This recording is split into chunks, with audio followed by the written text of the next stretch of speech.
Assalamualaikum warahmatullahi wabarakatuh. Hai teman-teman semua, terima kasih telah menyempatkan waktunya untuk menyaksikan video kami ini. Kami dari kelompok 4 yang beranggotakan Friska Triandini dengan NIM 210001827, Adela Deviani dengan NIM 21000182666, Rifkat Majati dengan NIM 210001820. Kami dari kelas E. Pada kesempatan ini, kami akan menyampaikan dakwah dengan judul self-controlling. Apa itu self-controlling? Makna dari self-control adalah pengendalian atau kontrol diri. Kontrol diri sangat erat kaitannya dengan pengendalian emosi karena pada hakikatnya, emosi itu bersifat timbal balik. Jika kita memiliki emosi negatif, seperti marah, kesal, dan lain-lain, maka kita harus bisa mengontrolnya untuk tenang terlebih dahulu.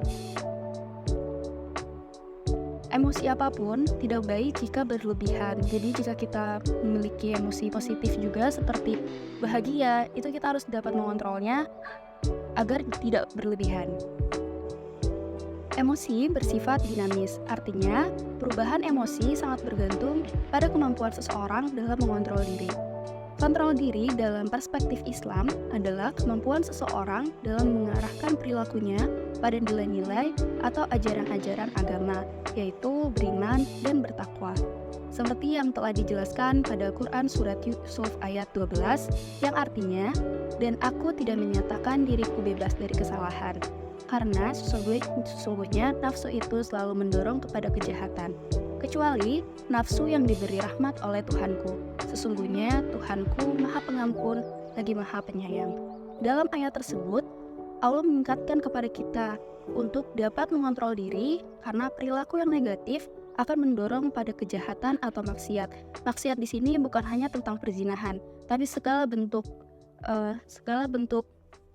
larangan yang dilarang oleh Allah itu termasuk maksiat.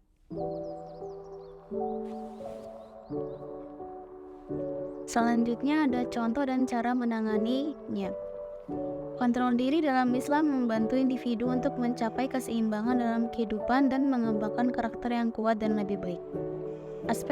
Beberapa aspek penting dari kontrol diri yaitu terdiri dari pengendalian diri dalam konsumsi makanan dan minuman yang halal, serta menjauhi yang haram seperti narkoba, ganja, dan lain-lain. Kemudian ada pengendalian hawa nafsu dan nafsu yaitu zina, maksiat, dan puasa. Pengendalian diri dalam berinteraksi sosial terdiri dari berperilaku sopan santun dan menjaga tutur kata. Kemudian untuk pengendalian mengontrol lidah ada dengan tidak berkata buruk dan berbohong, serta tidak menyakiti perasaan orang lain. Sikap yang harus dilakukan untuk mengontrol diri agar terjaga dari sesuatu yang tidak diinginkan yaitu dengan menjauhi sifat iri hati atau dengki kepada orang lain, berkomitmen dengan peningkatan diri seperti sabar, tekun, dan bersungguh-sungguh dalam menjalaninya.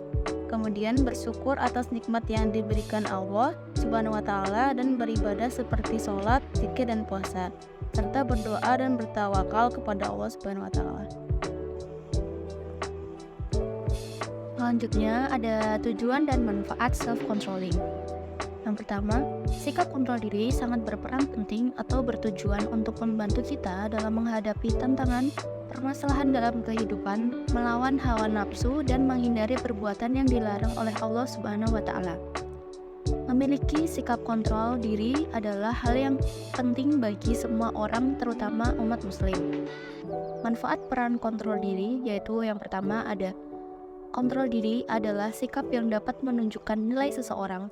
Baik buruknya seseorang dinilai dari sifat dan perilakunya. Memiliki kontrol diri yang baik tentu akan membuat seseorang akan memiliki perilaku yang baik, baik itu pada dirinya sendiri maupun orang lain. Yang kedua, kontrol diri adalah sikap yang dapat membantu seseorang dalam mencapai tujuannya.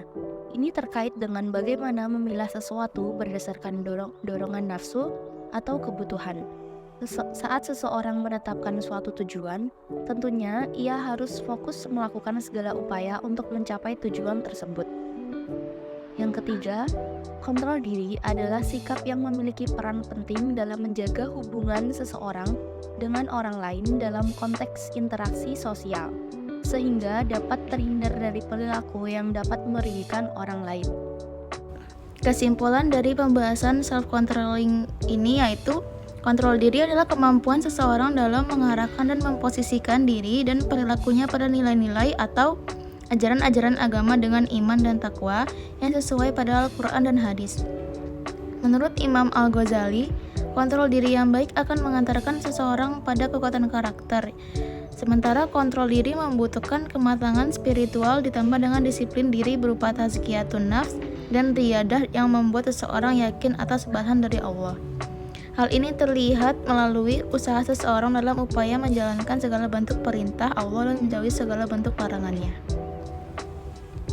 Jadi, pesan yang dapat diambil yaitu agar kita semua dapat mengarahkan diri kita untuk tidak melakukan hal-hal yang membuat kita tidak iman dan tidak takwa kepada Allah.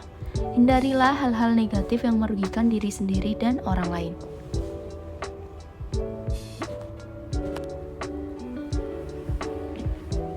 Baik, teman-teman semua, demikianlah pembahasan self-controlling yang dapat kami sampaikan. Mudah-mudahan bermanfaat bagi teman-teman semua. Wabillahi taufiq wal hidayah. Wassalamualaikum warahmatullahi wabarakatuh.